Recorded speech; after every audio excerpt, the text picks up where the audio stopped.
ಕಳೆದ ಎರಡೂವರೆ ವರ್ಷಗಳಿಂದ ಯಾವುದೇ ಟೀಕೆ ಟಿಪ್ಪಣಿಗಳು ಕಾಂಗ್ರೆಸ್ ಕಡೆಗೆ ಬಂದಾಗ ಭಾರತೀಯ ಜನತಾ ಪಾರ್ಟಿ ಯಾವುದೇ ಉತ್ತರವನ್ನು ಕೊಡ್ತಾ ಇರಲಿಲ್ಲ. ಹಲವಾರು ಜನ ನಮ್ಮ ಕಾರ್ಯಕರ್ತರು ಮತ್ತು ಸಾರ್ವಜನಿಕರು ಕೇಳ್ತಾ ಇದ್ರು, ನಿಖಿಲ್ ವೈಕಲ ಮಣಿಪಂಜಕೊಳ್ಳುವುದರ ತಾಯಿಗೆ ಅಂತ. ಕಾರಣ ಇಷ್ಟೇ, ಯಾರ್ದೋ ಪತ್ರಿಕಾಗೋಷ್ಠಿಗೆ ಉತ್ತರ ಕೊಟ್ಟುಕೊಂಡು ಅಥವಾ ಉತ್ತರ ಕೊಡದೆ ಇರುವಂಥ ಜಾಯಮಾನ ನಮ್ದಲ್ಲ. ಆದರೆ ಏನು ಈ ಸುಳ್ಳು ಸುದ್ದಿಗಳನ್ನು ಹರಡ್ತಾರೆ ಅವರ ಆ ಪಾಪದ ಕೊಡ ತುಂಬಲಿ ಎಂಬಂಥ ಉದ್ದೇಶದಿಂದ ನಾವು ಯಾವುದೇ ಕಾರಣಕ್ಕೆ ಮಾತಾಡಲಿಕ್ಕೆ ಹೋಗ್ತಾ ಇರಲಿಲ್ಲ. ಇವತ್ತು ಆ ಕೊಡ ತುಂಬಿದೆ, ಆ ಕಾರಣಕ್ಕೋಸ್ಕರ ಇವತ್ತು ಪತ್ರಿಕಾಗೋಷ್ಠಿಯನ್ನು ಮಾಡ್ತಾ ಇದ್ದೇವೆ. ಅದರ ಮೊದಲಾಗಿ ನಾವು ಗೌರವಾನ್ವಿತ ಪುತ್ತೂರಿನ ಶಾಸಕರಾದಂಥ ಅಶೋಕ್ ಕುಮಾರ್ ಇವರಿಗೆ ಅಭಿನಂದನೆಗಳನ್ನು ಸಲ್ಲಿಸ್ತೇವೆ. ಯಾಕೆಂತ ಕೇಳಿದರೆ, ಅವರು ಒಂದು ಸ್ಟೇಟ್ಮೆಂಟನ್ನು ಕೊಟ್ಟರು.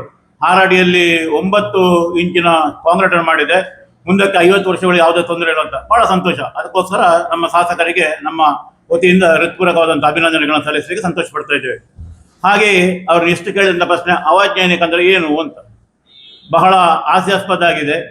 ಯಾಕಂತ ಕೇಳಿದರೆ, ನಮ್ಮ ಪ್ರಶ್ನೆ ಇರುವಂಥದ್ದು ಚರಂಡಿ ಆದ ನಂತರ ರಸ್ತೆ ಆಗುವುದಾ, ರಸ್ತೆ ಆದ ನಂತರ ಚರಂಡಿ ಆಗುವುದಾ? ಇದು ಪ್ರಶ್ನೆ. ಅದಕ್ಕೆ ಶಾಸಕರು ದಯವಿಟ್ಟು ಉತ್ತರವನ್ನು ಕೊಡಬೇಕು. ಇಷ್ಟು ಮಾತ್ರ ಅಲ್ಲ, ಈಗಾಗಲೇ ಆ ಚರಂಡಿಯ ಅಡಿಯಲ್ಲಿ ಕುಡಿಯುವ ನೀರು ಜಲಸಂಧಿಯ ಪೈಪ್ ಇದೆ, ನೀರು ಲೀಕೇಜ್ ಆಗಿ ಹೋಗ್ತಾ ಇದೆ. ಸಾಧಾರಣ ಪತ್ರಕರ್ತರು ನೋಡಿರ್ಬೋದು, ಮೊನ್ನೆ ನಾವು ಅಲ್ಲಿ ವಿಸಿಟ್ ಮಾಡುವಾಗ ಸುಮಾರು 10-15 ಅಡಿಗಳ ಕೆಳಗಿಂದ ನೀರು ಲೀಕೇಜ್ ಆಗ್ತದೆ. ಅದರ ಮೇಲೆ ಈಗ ಕಾಂಕ್ರೀಟ್ ಹಾಕುವಂಥ ಕೆಲಸಗಳನ್ನು ಮಾಡ್ತಾ ಇದ್ದಾರೆ.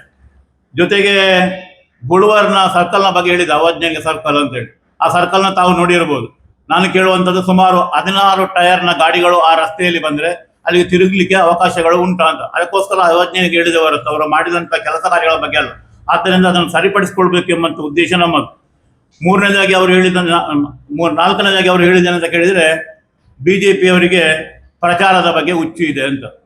ನಿಮಗೆ ಗೊತ್ತಿರಬೇಕು, ಪ್ರಚಾರಕ್ಕೆ ಕೆಲಸ ಮಾಡುವವರು ನಾವಲ್ಲ. ನಾವು ಜನರ ಅಭಿಪ್ರಾಯಗಳನ್ನು ಸಾರ್ವಜನಿಕವಾಗಿ ತೆಕ್ಕೊಂಡು ಅದಕ್ಕೆ ಪರಿಹಾರವನ್ನು ಸೂಚಿಸುವಂಥ ಪಾರ್ಟಿ ಭಾರತೀಯ ಜನತಾ ಪಾರ್ಟಿ. ಯಾವುದಾದ್ರೆ ಕಷ್ಟಗಳಿಗೆ ಗುರಿಯಾದವರಿಗೆ ಅಥವಾ ಅವರ ಹೇಳಿಕೆಗಳನ್ನು ಹೇಳಲಿಕ್ಕಿದ್ರೆ ನಮ್ಮ ಮುಖಾಂತರ ನಾವು ಹೇಳುವಂತ ಮಾಡ್ತಾ ಇದ್ದೇವೆ. ಯಾವುದೇ ಕಾರಣಕ್ಕೂ ಪ್ರಚಾರಕ್ಕಲ್ಲ. ಇಲ್ಲಿ ಏನಾಗಿದೆ ಅಂತ ಕೇಳಿದ್ರೆ, MLA ಅವರು ನಾನು ಹಾಗೆ ಮಾಡಿದೆ ಹೀಗೆ, ಪ್ರಚಾರದ ಶೈಲಿ ಹೇಗುಂಟಂತ ಕೇಳಿದರೆ 94cc ಇರ್ಬೋದು, ಅಕ್ರಮ ಸಕ್ರಮ ಇರ್ಬೋದು, ಅಥವಾ KVಯಿಂದ ಮನೆ ಕಟ್ಟಿ ವಾಸ ಮಾಡೋ ಕರೆಂಟ್ ಇಲ್ಲದೆ ಕೊಡುವುದು, ಎಲ್ಲದಕ್ಕೂ ಅಲ್ಲಿಯ VAಗಳು ಅಥವಾ ಅಲ್ಲಿಯ ತಹಸೀಲ್ದಾರ್ಗಳು ಒಂದು ಲೆಟರ್ ತಗೊಂಡು ಬನ್ನಿ MLA ಹತ್ರ, ಈ ರೀತಿಯ ಒಂದು ವಾತಾವರಣ ನಿರ್ಮಾಣ ಮಾಡಿದೆ. ಅದಕ್ಕೋಸ್ಕರ ನಾವು ಬಡವರ ಸೇವೆ ಮಾಡ್ತಾ ಇದ್ದೇವೆ, ನಮ್ಮ ಆಫೀಸ್ನಲ್ಲಿ ಇಷ್ಟು ಜನ ಇದ್ದಾರೆ, ಇಷ್ಟು ಹೊತ್ತಿಗೆ ಹೀಗೆ ಮಾಡ್ತೇವೆ ಹಾಗೆ ಮಾಡ್ತೇವೆ ಅಂತ ಉತ್ತರವನ್ನ ಕೊಡ್ತಾ ಇದ್ದಾರೆ. ಅದಕ್ಕೋಸ್ಕರ ನಾವು ಹೇಳುವಂಥದ್ದು ನಮ್ಮದು ಪ್ರಚಾರ ಅಲ್ಲ, ಪ್ರಚಾರ ಮಾಡುವಂಥ ನೀವು. ಅಷ್ಟು ಮಾತ್ರ ಅಲ್ಲ, ನಿಮ್ಮ ಪ್ರಚಾರದ ಶೈಲಿ ಹೇಗಿದೆ ಅಂತ ಕೇಳಿದರೆ, ನಾವು ತುಳು ಭಾಷೆಯಲ್ಲಿ ಹೇಳ್ತೇವೆ, ಓಣಿ ವರ್ಕಿನಲ್ಲಿ ಬ್ಯಾನರ್ ಕಟೌಟ್ಗಳು ಅಥವಾ ಫ್ಲೆಕ್ಸ್ಗಳು ಹಾಕಿಕೊಂಡು ನಾನು ಹಾಗೆ ಮಾಡಿದೆ ಹೀಗೆ ಮಾಡಿದೆ ಅಂತ ಹೇಳುವಂತ ಕೇಳ್ತಾ ಇದೆ. ಮತ್ತೊಂದು ಬಹಳ ವಿಶೇಷವಾದಂಥ ವಿಚಾರವನ್ನು ನಾನು ಪ್ರಸ್ತಾವ ಮಾಡ್ತಾ ಇದ್ದೇನೆ.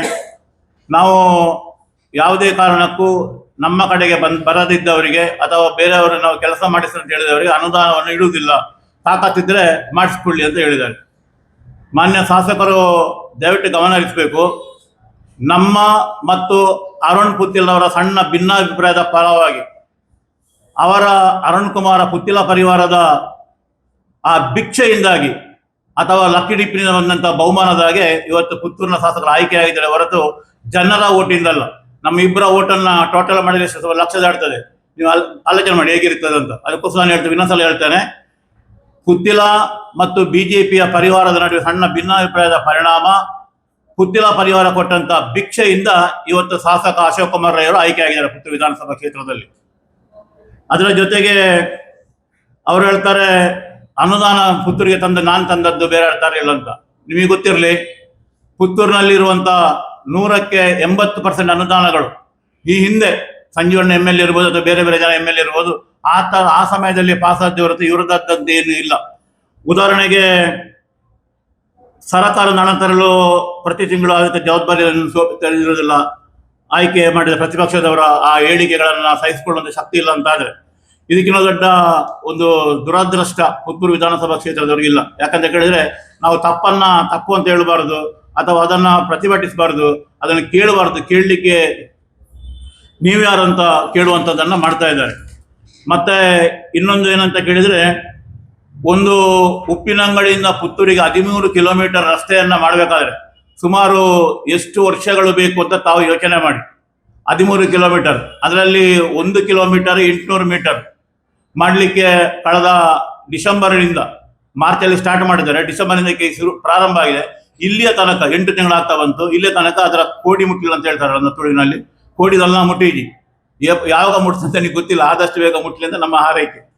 ಅದರ ಜೊತೆಗೆ ಇನ್ನೊಂದವ್ರು ಏನಂತ ಹೇಳಿದ್ರೆ, BJP ಅವರಿಗೆ ಏನು ಮಾಡಲಿಕ್ಕೆ ಕೆಲಸ ಇಲ್ಲ, ಹಿಂದೂ ಮುಸ್ಲಿಮ್ಗಳು ಸಿಗ್ತಾ ಇಲ್ಲ, ಹಾಗೆ ಸಿಗ್ತಾ ಇಲ್ಲ, ಹೀಗೆ ಸಿಗ್ತಾ ಇಲ್ಲ ಅಂತ. ನಾನು ನೇರವಾಗಿ ಕೇಳ್ತೇನೆ ಕಾಂಗ್ರೆಸ್ನ ಎಲ್ಲ ಪದಾಧಿಕಾರಿಗಳಿಗೆ ಮತ್ತು ಕಾಂಗ್ರೆಸ್ಗೆ, 1947 ಆಗಸ್ಟ್ 14 ಮಧ್ಯರಾತ್ರಿಯಲ್ಲಿ ಧರ್ಮದ ಆಧಾರದ ಮೇಲೆ ಮುಸಲ್ಮಾನರಿಗೆ ಪಾಕಿಸ್ತಾನ, ಹಿಂದೂಗಳಿಗೆ ಭಾರತ ಅಂತ ಡಿವೈಡ್ ಮಾಡಿದ್ರೆ ನಾವ ಸ್ವಾಮಿ ನೀವ? ಆಗ ಭಾರತೀಯ ಜನತಾ ಪಾರ್ಟಿ ಅಸ್ತಿತ್ವದಲ್ಲಿ ಇಲ್ಲ ಇತ್ತು, ನೀವು ಮಾಡಿದ್ದೀರಿ. ಈಗ ನಮಗೆ ಹೇಳ್ತೀರಿ ನೀವು ಹಿಂದೂ ಮುಸ್ಲಿಂ ಮಾಡಲಿಕ್ಕೆ ಅವಕಾಶ ಇಲ್ಲ ಅಂತ. ಅವಕಾಶ ಕಲ್ಪಿಸಿಕೊಟ್ಟವರು ಯಾರು 47ನೇ ಇಸವಿಯಲ್ಲಿ? ಅದನ್ನು ತಾವು ಯೋಚನೆ ಮಾಡಿ. ಎರಡನೇದಾಗಿ ನೀಟ್ನ ಬಗ್ಗೆ ಕೂಡ ಅವರು ಮೊನ್ನೆ ಪ್ರತಿಭಟನೆಯನ್ನು ಮಾಡಿದ್ದಾರೆ. ಇವತ್ತು ನೀವು ಪತ್ರಿಕೆಗಳಲ್ಲಿ ಅಥವಾ ಮಾಧ್ಯಮಗಳಲ್ಲಿ ನೋಡಿರ್ಬೋದು, ಮಲ್ಲಿಕಾರ್ಜುನ ಖರ್ಗೆ ಅವರ ಕಾಲೇಜ್ನಲ್ಲಿ ಏನಾಗ್ತಾ ಇದೆ. IPLನಲ್ಲಿ ಆ ಒಂದು ಕಾಲು ತುಳಿತಕ್ಕೆ 11 ಜನ ತೀರಿ ಹೋದ್ರು. 80 ಲಕ್ಷ ರೂಪಾಯಿ ಇದರಲ್ಲಿ ನಮ್ಮ KPS ಅಲ್ಲಿ ಲಂಚಾವಧಿ ನಡೀತಾ ಇದೆ. ಇದಕ್ಕೆ ಯಾರು ಹೊಣೆಗಾರರು? ಅದಕ್ಕೋಸ್ಕರ ತಾವು ಮಾತನಾಡುವಾಗ ಯೋಚನೆಯನ್ನು ಮಾಡಬೇಕಂತ ಕೇಳಿಕೊಳ್ತಾ ಇದ್ದೇವೆ. ಇನ್ನೊಂದು ಬಹಳ ಪ್ರಮುಖವಾದ ವಿಷಯ ಅಂತ ಕೇಳಿದ್ರೆ ಅವರದ್ದು ಬೆಂಚ್ ಮಾರ್ಕ್.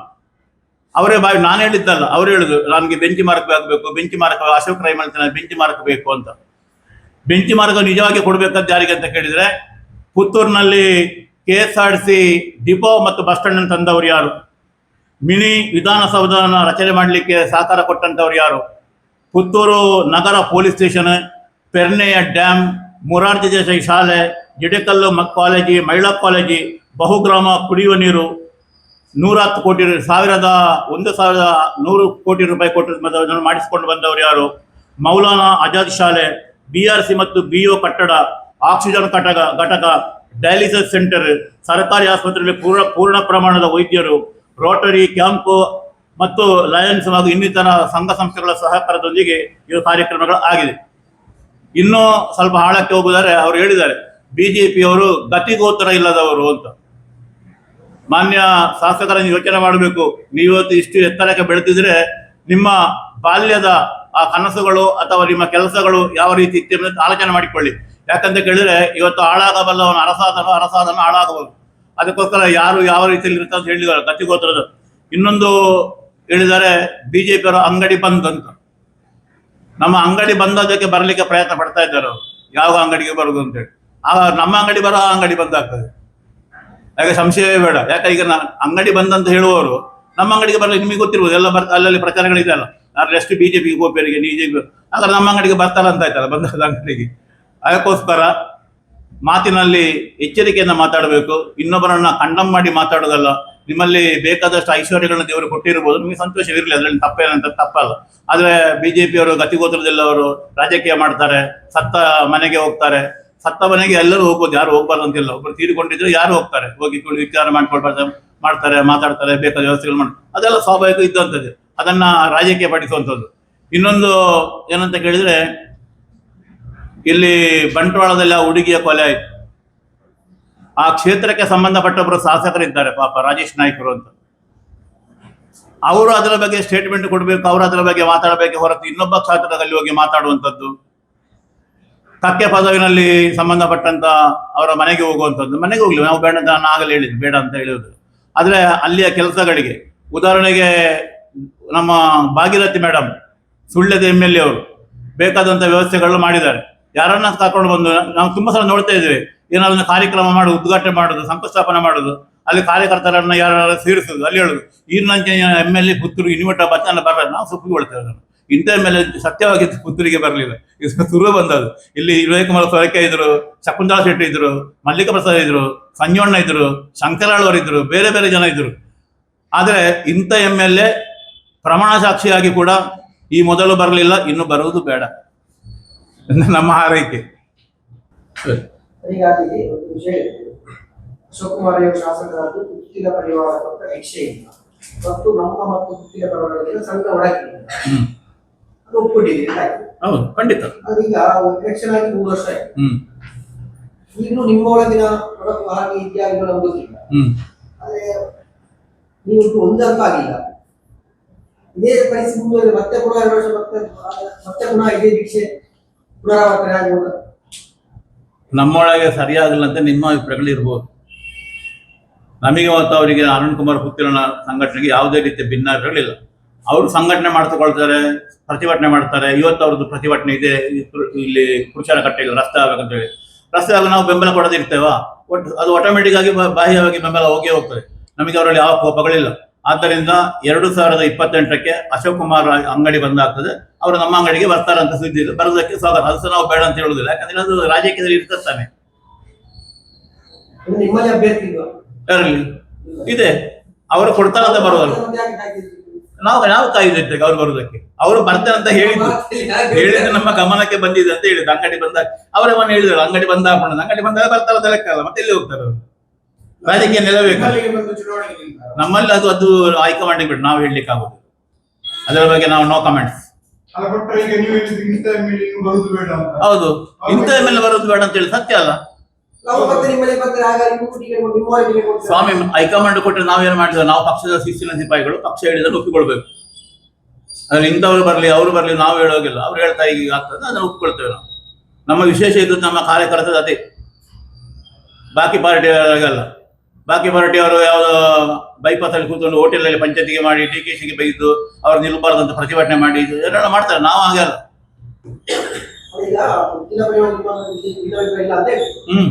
ಅವರ ವಲಯದಲ್ಲಿ ದೊಡ್ಡ ಪ್ರಚಾರ ಆಗ್ತಾ ಉಂಟು. ಮುಂದಿನ ಪಂಚಾಯತ್ ಎಲೆಕ್ಷನ್ಗೆ ನಾವು ಬೇರೆ ಶ್ರದ್ಧೆ ಮಾಡ್ತೀವಿ. ಮಾಡ್ಲಿ ಅಂತ ಹೇಳಿ ಅಧಿಕಾರ ಇದೆಲ್ಲ ಮಾಡ್ಲಿಕ್ಕೆ. ಯಾರಿಗೆ ಮಾಡ್ಬೋದಲ್ಲ? ನೀವು ನಾಳೆ ಕ್ಯಾಂಡಿಡೇಟ್ ನಿಲ್ಬಹುದು. ನಾವು ಅದು ಭಿನ್ನಾಭಿಪ್ರಾಯ ಹೇಗೆ ಹೇಳ್ತೀರಿ ನೀವು? ನಿಮ್ಮದೇ ಬೆಳಗದವರು ಯಾವುದು ಹೇಳಿ? ಈಗ ಗೊತ್ತಿಲ್ಲ, ಅವ್ರು ನಿಮ್ಮದೇ ಬೆಳಗದವರಲ್ವಾ? ನಮಗೆ ಅವ್ರಿಗೆ ಭಿನ್ನಾಭಿಪ್ರಾಯ, ಸಣ್ಣ ಭಿನ್ನಾಭಿಪ್ರಾಯದಿಂದ ಕಾಂಗ್ರೆಸ್ ಬಂದದ್ದು ಅಂತ ನಾನು ಹೇಳಿದ್ದು. ಈ ಭಿನ್ನಾಭಿಪ್ರಾಯ ಮತ್ತು ಈ ಭಿಕ್ಷೆ ಇದೇ ತರ ಉಳಿದ್ರೆ ಮತ್ತೆ 2 ವರ್ಷಗಳಿಂದ ಮತ್ತೆ ಪುನರಾವರ್ತನೆ ಆಗ್ತದೆ ಈ ಭಿಕ್ಷೆ. ಅದು ಆತದಕ್ಕೆ ನಮ್ಗೆ ಮಾಡ್ಲಿಕ್ಕೆ ಆಗುದಿಲ್ಲ ಅಂತ ಅವರ ಅದೃಷ್ಟರು. ಏನ್ ಮಾಡ್ಲಿ ಆಗ್ತದೆ. ಈಗ ನಿಮ್ಮನ್ನು ಮತ್ತು ಇಬ್ಬರನ್ನು ಅಶೋಕ್ ಅವರು ಟೀಕಿಸಿದ್ದಾರೆ. ಸಮಯ ಸಿಗ್ಲಿಲ್ಲ, ಮಾಡ್ತೇವೆ. ತಕ್ಷಣ ಮಾಡ್ಬೇಕಂತ ಏನಿಲ್ಲಲ್ಲ. ಇವತ್ತು ನಾಳೆಯಲ್ಲಿ ಒಂದು ವಾರ ಕಳೆದು ಮಾಡ್ಬೋದು.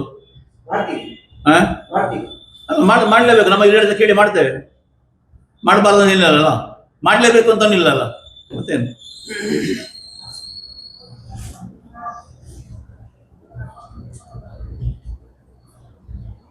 ಈ ಮೆಡಿಕಲ್ ಕಾಲೇಜ್ ವಿಚಾರದಲ್ಲಿ ಹೇಳಿದೆ. ಅಲ್ಲೇ ಕೋರ್ಟ್ ಕಟ್ಟಡದಲ್ಲಿ ಮೆಡಿಕಲ್ ಕಾಲೇಜ್ ಪ್ರಾರಂಭಿಸಿಕೊಂಡಿದ್ದಾರೆ ಸ್ವಾಮಿ. ಪುತ್ತೂರಿನಲ್ಲಿ ಮೆಡಿಕಲ್ ಕಾಲೇಜ್ ಆಗ್ಬೇಕಂತ ಹೇಳಿ ಪ್ರಥಮವಾಗಿ ಪ್ರಯತ್ನ ಪಟ್ಟಂತವರು ಶಕುಂತಳ ಶೆಟ್ಟಿಯವರು. ಆನಂತರ ಸಂಜೀವಣ್ಣ ಮತ್ತು ಮಲ್ಲಿಕಾ ಪ್ರಸಾದ್ MLA ಆ ಟೈಮಲ್ಲಿ ಅದು ಒಂಥರ ನೆನೆಗುದಿಗೆ ಬಿದ್ದಿತ್ತು. ಪುನಃ ಪ್ರಾರಂಭ ಆಯಿತು. ಸರ್ಕಾರ ಒಂದು ಕಂಡೀಷನ್ ಹಾಕಿತ್ತು, 300 ಬೆಡ್ಡಿನ ಆಸ್ಪತ್ರೆಯನ್ನು ನೀವು ಮಾಡುದು ಅಂತಾಗಿದ್ರೆ ನಾವು ನಿಮಗೆ ಪುತ್ತೂರು ಆಸ್ಪತ್ರೆಯಲ್ಲಿ ಅವಕಾಶ ಕೊಡ್ತೇವೆ ಅಂತ ಹೇಳಿ. ಆದರೆ 5.20 ಎಕರೆ ಜಾಗೆಗಳು ಬೇಕು ಅಂತ ಹೇಳಿದ್ರು. ಆ ಕಾರಣಕ್ಕೋಸ್ಕರ PWಗೆ ಸಂಬಂಧಪಟ್ಟ ಜಾಗೆ, ರಿಜಿಸ್ಟರ್ ಆಫೀಸರ್ನ ಜಾಗೆ, ತಾಲೂಕ್ ಪಂಚಾಯತ್ ತಾಲೂಕು ಕಚೇರಿ ಜಾಗೆ, ಇದನ್ನೆಲ್ಲ ನಾವು ಎಕ್ವೈರ್ ಮಾಡಿಕೊಂಡು RTCಯನ್ನ ಪುತ್ತೂರು ಸರ್ಕಾರಿ ಆಸ್ಪತ್ರೆ ಹೆಸರಿನಲ್ಲಿ ಮಾಡಿ ಸರ್ಕಾರಕ್ಕೆ ಕಳಿಸಿಕೊಟ್ಟೆವು.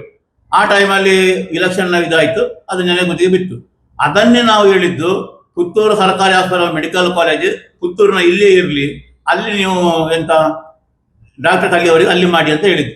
ಅದಕ್ಕೆ ಒಂದು 3-4 ಜನ ಕಾಂಗ್ರೆಸ್ನವರು ಅಂದ್ರೆ ಅವರಿಗೆ ನಾವು ಹಾಗೆ ಮಾಡಿದ್ವಿ, ಈಗ ಅದು ಇಲ್ಲಿ ಜಾಗ ಅಲ್ಲಿ ಹಾಕಿ ಇಲ್ಲಿ ಹಾಕಿ ಕಿರಿಕಿರಿ ಮಾಡಿದ್ರು. ನೋಡಿ ಚಕ್ರ ಹೇಗೆ ತಿರುಗ್ತಾ ಅಂತೇಳಿ ಈಗ ಪುನಃ ಅದು ಇಲ್ಲಿಗೆ ಬಂತು. ಇಲ್ಲಿಗೆ ಪುತ್ತೂರಿಗೆ ಇಲ್ಲಿ ಮೆಡಿಕಲ್ ಕಾಲೇಜ್ ಇದು ಮಾಡೋದು ಕಾಲೇಜನ್ನು ಕೋರ್ಟಲ್ಲಿ ಮಾಡೋದು ಅಂತೇಳಿ. ಮತ್ತೆ ಅಲ್ಲಿ ಎಂತ ಮಾಡೋದು? ನಾವು ಅದನ್ನೇ ಕೇಳೋದು, ಅಲ್ಲಿ ಎಂತ ಮಾಡೋದು ಅಂತ. ಅದಕ್ಕೆ ಹೇಳಿದ್ದು ನಾನು, ಬೆಂಚ್ ಮಾರ್ಕಿಗೋಸ್ಕರ ಪ್ರಯತ್ನವ ಅಲ್ಲ ಅಭಿವೃದ್ಧಿ ಅಂತ ಪ್ರಯತ್ನವ, ಇದು ಬಹಳ ಮುಖ್ಯ. ನಾವು ಅದಕ್ಕೆ ವಿರೋಧಗಳಂತ ಹೇಳಿದ್ದಲ್ಲ. ನಾವು ಮೆಡಿಕಲ್ ಕಾಲೇಜಲ್ಲಿ ಸಂತೋಷ ಪುತ್ತೂರಲ್ಲಿ. ಇವರು ಮೆಡಿಕಲ್ ಕಾಲೇಜ್ ಆಗ್ಲಿಕ್ಕೆ ನನಗೆ ಯಾವುದು ಗೊತ್ತಿಲ್ಲ. ಈಗಾಗಲೇ ಮರವನ್ನು ಕಳೆದಿದ್ದಾರೆ. ಎಷ್ಟು ಲಕ್ಷದ ಮರ ನಿಮಗೆ ಗೊತ್ತೇ ಆಗಲಿಲ್ಲ. ಗಾಡಿ ಸೀಸ್ ಆಗಿದೆ, 2 ಲಕ್ಷ ಫಾರೆಸ್ಟ್ನವರು ಫೈನ್ ಹಾಕಿದ್ದಾರೆ. ಗಾಡಿ ಒಳಗಿದೆ. ಫಾರೆಸ್ಟ್ನವರು ಸಹ ಹಾಗೆ ಯಾರೊಬ್ಬ ಗಣಹೋಮಕ್ಕೆ ಅಂದ್ರೆ ಗಣಪತಿ ಹೋಮಕ್ಕೆ ಹಲಸಿನ ಗಿಲ್ಲನ್ನ ಕಟ್ ಮಾಡಿ ತಗೊಂಡು ಹೋದ್ರೆ ಅವ್ರನ್ನ ಅರೆಸ್ಟ್ ಮಾಡ್ತಾರೆ. ಎಲ್ಲಿದೆ ರೀ? ಇಲ್ಲಿ ಯಾವ ರೀತಿಯ ಸರ್ಕಾರಗಳಿದೆ, ಯಾವ ರೀತಿಯ MLAಗಳಿದ್ದಾರೆ? ಯಾವ ರೀತಿ ಇದೆ? ಯಾರು ಆಡಳಿತ ಮಾಡುವವರು ಯಾರು? ನೀವು ಯೋಚನೆ ಮಾಡಿ, ನಾನು ಹೇಳಿದ ಸುಳ್ಳು ಅಂತೆಲ್ಲ ಯೋಚನೆ ಮಾಡಿ. ಒಂದು ಸಣ್ಣ ಗಣಹೋಮವನ್ನ ಒಬ್ಬ ಬಡವ ಮನೆಯಲ್ಲಿ ಮಾಡ್ಬೇಕಂತಾಗಿದ್ರೆ, ಒಂದು ಹಲಸಿನ ಗೆಲ್ಲನ್ನ ಯಾವ್ದಾದ್ರು ಹಲಸಿನ ಮರದಿಂದ ಕಟ್ ಮಾಡಿ ತಂದ್ರೆ ಫಾರೆಸ್ಟ್ನವರು ಅವರನ್ನು ಹಿಡಿದು ಅವನ ಫೋಟೋ ಹಾಕಿ ಅವರನ್ನು ಕೋರ್ಟಿಗೆ ತಗೊಂಡೋಗೋ ಶೈಲಿ ಇದೆ. ಅದು ಪತ್ರಿಕೆಗಳಲ್ಲಿ ಟಿವಿಗಳಲ್ಲಿ ಬರುವ ಇದೇನು ಈಗ ಇಷ್ಟು ಕಡ್ತಾರಲ್ಲ, ಇಲ್ಲಿ ಮಾತಾಡ್ತಾರೆ ಯಾರಾದರೂ? ಯಾವ್ದಾದ್ರು ಪತ್ರಿಕೆಯಲ್ಲಿ ಬಂದಿದ್ದ? ಯಾವ್ದಾದ್ರು ವೆಬ್ ನ್ಯೂಸ್ ಅಲ್ಲಿ ಬಂದಿದ್ದ? ಆಗಲ್ಲ ಸುಳ್ಳು ಕಟ್ಟದದ್ದು. ಫಾರೆಸ್ಟ್ ಡಿಪಾರ್ಟ್ಮೆಂಟ್ಗೆ ಎನ್ಕ್ವೈರಿ ಮಾಡಿ. ಗಾಡಿ ಈಗ ಇದೆ ಅಲ್ವಾ, ಸೀಸದ ಗಾಡಿ ಇದೆ, ನೋಡ್ಬೋದು ನೀವು ಹೋಗಿ. ನನ್ನಲ್ಲಿ ಕೇಳ್ಬೇಡಿ ಎಲ್ಲಿದೆ ಅಂತ, ಫಾರೆಸ್ಟಿಗೆ ಕೇಳಿ ಎಲ್ಲಿದೆ ಅಂತ. ಎಲ್ಲೋಯ್ತು ಮರ? ಪುತ್ತೂರನ್ನ ಅಭಿವೃದ್ಧಿ ಮಾಡುವ ನೆಪದಲ್ಲಿ DYSP ಪುತ್ತೂರ್ನ ಅವರ ಕಚೇರಿ ಹಿಂಬದಿ ನೋಡಿ ಬನ್ನಿ ಆ ಗುಡ್ಡವನ್ನ. ಎಲ್ಲೋಯ್ತು ಮರ? ಯಾರಿಗೆ ಟೆಂಡರ್? ಯಾವ ಪತ್ರಿಕೆಯಲ್ಲಿ ಬಂದಿದೆ? ಈಗ ಪ್ರೊಸೀಜರ್ಸ್ ಇಲ್ವಾ? ಮರ ಹೋಯ್ತಲ್ಲ ಹಾಗಾದ್ರೆ. ಮುಂಡೂರಲ್ಲಿ ಟ್ರ್ಯಾಕಿನ ನೆಪದಲ್ಲಿ ಮರ ಕಾಡಿದ್ರು, ಟೆಂಡರ್ ಆಗಿತ್ತ? ಯಾರು ತಗೊಂಡ್ರು? ಎಲ್ಲಿ ಹೋಯ್ತು? ಏನು ಸಂಗತಿ? ಈಗ ಮೊನ್ನೆ ನೀವು ರೋಡ್ ಪರಿಶೀಲನೆಗೆಲ್ಲ ಹೋದ್ರಲ್ಲ, ಈಗ ಅಲ್ಲಿಗೆಲ್ಲ ಹೋಗಿ ನಿಮ್ಗೆ ಪರಿಶೀಲನೆ ಮಾಡ್ಬೋದು. ಎಲ್ಲಿಗೆ ಅಲ್ಲಿ ಈಗ ಹೋಗೋದು? ಒಮ್ಮೆಲೆ ಹೋಗ್ಲಿಕ್ಕೆ ಆಗ್ತದೆ, ಇವತ್ತು ನಾಳೆ ಹೋಗ್ತೇವೆ, ಹೋಗೋದೇ ಇರುವುದಿಲ್ಲ ಅಂತ. ನಾನು ಸಿಂಗಲ್ ಆಗಿ ಹೋಗಿದ್ದೇನೆ, ಬಾಕಿ ಎಲ್ಲ ಹೋಗ್ಬೇಕಷ್ಟೇ. ನಾನು ನನ್ನ ವೈಯಕ್ತಿಕ ನೆಲೆಯಲ್ಲಿ ಹೋಗಿದ್ದೇನೆ. ನೋಡಿ, ಇಲ್ಲಿ ನಾನು ಮಾತಾಡೋದಿಲ್ಲ ಅಲ್ಲ, ಹೇಗೆ ಮಾತಾಡೋದು? ಮಾತಾಡಲಿ ಅವಕಾಶ ಸಿಗುವುದಿಲ್ಲ, ಮಾತಾಡೋದು ಸರಿಯಾಗುವುದಿಲ್ಲ. ನೋಡಿಕೊಂಡು ಬಂದಿದ್ದೇನೆ. ನೀವೊಂದ್ಸಲ ಟೈಮ್ ಇದ್ರೆ ನೋಡಿ, ಹೌದಾ ಅಲ್ವಾ ಅಂತ. ಮತ್ತೆ ನನಗೆ ಕೇಳಿ, ನೀವು ಸುಳ್ಳು ಅಪವಾದ ಮಾಡಿದ್ದಲ್ವ ಅಂತ. ಮತ್ತೆ ಮರ ಕಡಿಯುವ ಕ್ರಮ ಇಲ್ವಾ? ಪ್ರೊಸೀಜರ್ಸ್ ಇಲ್ವಾ? ಟೆಂಡರ್ ಕರಿಬೇಡುವ? ಯಾರು ಅಂತ ಬೇಡುವ? ಆ ಮರ ಇಲ್ಲಿ ಹೋಯ್ತು ಅಂತ ಬೇಡುವ? ಎಷ್ಟು ಮರ ಲೆಕ್ಕಾಚಾರ ಇಲ್ವಾ? ಅದ್ರ ಸಾಗುವಾಣಿ ಮರ ಎಷ್ಟು, ಮಾವಿನ ಮರ ಎಷ್ಟು, ಬಾಕಿ ಮರಗಳು ಎಷ್ಟು ಅಂತ ಹೇಳಿ ಒಟ್ಟು ಕಡಿಯೋದು ಹೋಗಿ. ಯಾವುದಕ್ಕಿಲ್ಲ ಅಂತ ಹೇಳಿದ್ ನಾನು, ಯಾವುದಕ್ಕಿಲ್ಲ. ನಾನು ಮಾಡಿದ್ದೆ ಕಾರ್ಬಾರ್, ನಾನು ಹೇಳಿದ್ದೆ ಮಾತು, ನಡೆದದ್ದು ಆನೆ ಹಾಗೆ, ನಡೆದದ್ದೇ ದಾರಿ. ಚರ್ಚೆಗಳೇ ಇಲ್ಲ ಅದೇ. ಮತ್ತೆ ಇದರಲ್ಲಿ ಈಗ ಸುಪ್ರೀಂ ಪ್ರೆಸಿಡೆಂಟ್ ಹೇಳ್ತಾ ಇದ್ದಾರೆ, ಬೇರೆ ಬೇರೆ ಸಂದರ್ಭದಲ್ಲಿ ಬೇರೆ ಬೇರೆ ಈ ತರ ಅಸಮರ್ಪಕ ಆದಾಗ ನೀವು ಇದನ್ನ ಯಾಕೆ ಹೇಳುವುದಿಲ್ಲ? ಬೇರೆ ಯಾವುದು? ನಾನು ಅದೇ ನಿಮಗೆ ಪ್ರಾರಂಭದಲ್ಲಿ ಹೇಳಿದ್ದು. ಕಳೆದ 2 ವರ್ಷಗಳಲ್ಲಿ ನಾವು ಮಾತಾಡ್ತಾ ಇರ್ಲಿಲ್ಲ. ನಿಮ್ಮ ಪಾಪದ ಕೊಡ ತುಂಬಿದ ನಂತರ ಮಾತಾಡ್ತೇವೆ ಅಂತ. ಈಗ ತುಂಬಾ ಬಂದಿದೆ, ಅದಕ್ಕೋಸ್ಕರ ಮಾತಾಡ್ತಾ ಇದ್ದೇವೆ. ಪ್ರತಿಪಕ್ಷಗಳ ಜವಾಬ್ದಾರಿ ಮಾತಾಡುದಿಲ್ಲ, ಮಾತಾಡ್ತೇವೆ. ಪಾಪದ ಕೊಡ ಉಂಟಲ್ಲ, ಇಲ್ಲ ಫುಲ್ ಪಾಪ ಪುಣ್ಯ ಲೆಕ್ಕ ಇಲ್ಲ. ಇಲ್ಲ ಇಲ್ಲ ನಮಗೆ ನಮಗೆ ಅಲ್ಲ. ಈಗ ಉದಾಹರಣೆಗೆ ನಿಮಗೆ ಕೌರವರು ಪಾಂಡವರು 2 ಕಡೆಯವರು ಇದ್ರು. ಕೆಲವರೆಲ್ಲ ಕೌರವರಲ್ಲಿ ಊಟ ಮಾಡ್ತಾರೆ, ಪಾಂಡವರ ಪಾರ್ಟಿ ಇದ್ರು. ಕೆಲವರು ಪಾಂಡವರಲ್ಲಿ ಇದ್ರು, ಕೌರವ. ಇದೆಲ್ಲ ಇತಿಹಾಸ, ಅದರಲ್ಲಿ ಏನು ಮಾಡ್ಲಿಕ್ಕೆ ಆಗೋದಿಲ್ಲ. ಇಲ್ಲಿ ಸಹ ಹಾಗೆ ಕೆಲವು ಹಾಗೆ ಹೀಗೆ ಇರ್ತದೆ, ಮಾಡ್ಬೇಕು. ಅದಕ್ಕೋಸ್ಕರ ಅದರಲ್ಲಿ ಮತ್ತೆ ಯಾರಿಗೆ ಇನ್ನೊಬ್ಬನಿಗೆ ತೊಂದರೆ ಆಗ್ತದೆ ಅಥವಾ ಇನ್ನೂ ಅವಕಾಶ ಸಿಕ್ಕಿದಾಗ ಮಾಡ್ತೇವೆ, ಮಾಡುದಿಲ್ಲ ಅಂತಲ್ಲ. ಸರ್, ನೀವು ಅದನ್ನು ಫಾರೆಸ್ಟ್ ಡಿಪಾರ್ಟ್ಮೆಂಟ್ ಕೇಳಬೇಕು. ನೀವು ಪಡೀಲಿಗೆ ಫಾರೆಸ್ಟ್ ಡಿಪಾರ್ಟ್ಮೆಂಟ್ ನ ಅವರ ಗ್ರೌಂಡಿಗೆ ಹೋದ್ರೆ ಗೊತ್ತಾಗ್ತದೆ ಎಲ್ಲಿ ಉಂಟು ಅಂತ. ಈಗಲಿದೆ 2 ಲಕ್ಷ ರೂಪಾಯಿನ ಫೈನ್ ಕಟ್ಟಿರ್ಬೇಕು. ನಮ್ಗೆ ಗೊತ್ತಿಲ್ಲ ಸರಿ. ಅನುಮತಿಗಾಗಿ ಮರ ಸಾಗಾಟದ ಅನುಮತಿಗಾಗಿ ಪಡ್ಕೊಂಡಿದ್ದೇವೆ ಅಂತ ಹೇಳಿದ್ದಾರೆ. ಅದು ಬಿಟ್ಟು ಅಲ್ಲಿಗೆ ನೀವು ಅಕ್ರಮ ಅಂತ ಹೇಳೋದನ್ನ ಹೇಗೆ ಹೇಳ್ತೀವಿ? ಆ ಮರಗಳ ಕಡಿಬೇಕಾದ ಪ್ರೊಸೀಜರ್ಸ್ ಇಲ್ಲ ಸರ್. ಅರಣ್ಯ ಇಲಾಖೆಯವರು ಅವ್ರಿಗೇನು ಆರ್ಡರ್ ಆದ ಮೇಲೆ ಹೇಗೆ ಅದು? ಯಾವ ಪತ್ರಿಕೆಯಲ್ಲಿ ಬರಬೇಡ ಟೆಂಡರ್? ಮತ್ತೆ ಸೀದಾಗಿ ಕಡ್ಲಿಕ್ಕೆ ಆಗುದು? ಕಡಿ ನಾವು ಹೇಳುದ? ಹೌದು, ಪ್ರೊಸೀಜರ್ ಪ್ರಕಾರ ಹೇಗೆ ಅಂತ ಕೇಳಿದ್ ನಾನು, ಹೇಗೆ ಅಂತ.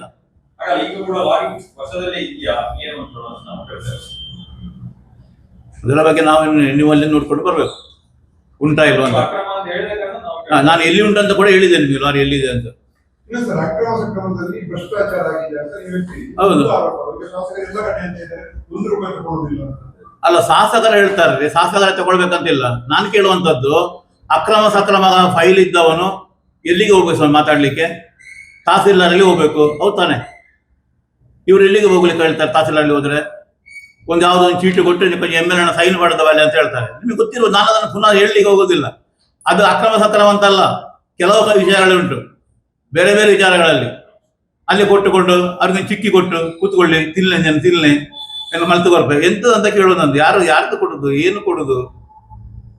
ಈಗ ಅವರು ಆಗ ಹೇಳಿದಾಗೆ ನ್ಯಾಯ ಪೈಸೆ ಇಡುವುದಿಲ್ಲ ಅಂತ, ಎಲ್ಲಿಂದ ಮನೆ ತಂದು ಕೊಡುದು? ಸರ್ಕಾರದ ದುಡ್ಡು ಸ್ವಾಮಿ, ನಾವು ಕಟ್ಟಿದ ಟ್ಯಾಕ್ಸ್ ಅದನ್ನು ತಿರುಗಿ ಇಲ್ಲಿಗೆ ಬರುವಂತದ್ದು, ನಾವು ಬೇರೆ ಕೊಡುದಲ್ಲ, ಅದು ಭಿಕ್ಷೆವೂ ಅಲ್ಲ, ನಮ್ಮ ಹಕ್ಕದು.